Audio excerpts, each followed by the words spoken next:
is right there. Huh.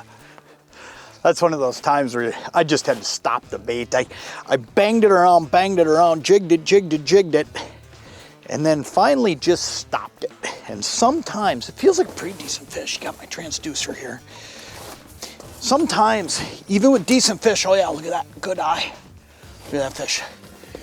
Even sometimes with decent fish like that one though, you gotta stop the bait. You gotta give them a chance to eat it. And I think that's one of the coolest things about these glow spoons is you can actually fish it in so many different ways. Down here in the bottom of that spoon, right down in there, what you've got is you've got tungsten beads, and that serves as the rattles, but it also serves as the weight. But because it's located down in the bottom, that's a great eye right there. We'll throw him in the pail and keep him for dinner tonight. But because these beads are down in the bottom of the spoon, what happens is you get this dancing action. It's balanced perfectly so that you can bang it around, you can make that noise, you can make the rattles work, but then you can stop it and it's got a perfect profile.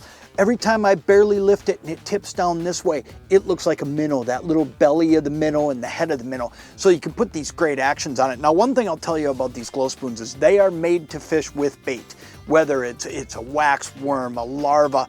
Today I'm using minnow heads, and it's as simple as just put a minnow head on there, put a minnow on there, and I'm gonna show you here. I mean, we've all done this a million times, but I'll tell you what, it's a real simple deal. All I'm doing is putting this minnow head on there, right behind the lips, and then I'm just pinching that off.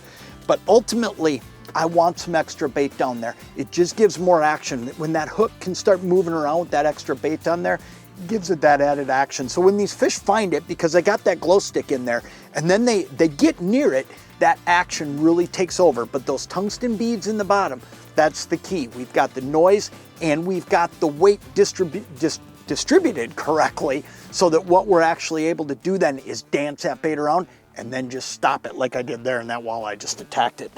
Get down there, see if we can find another one, because you know what?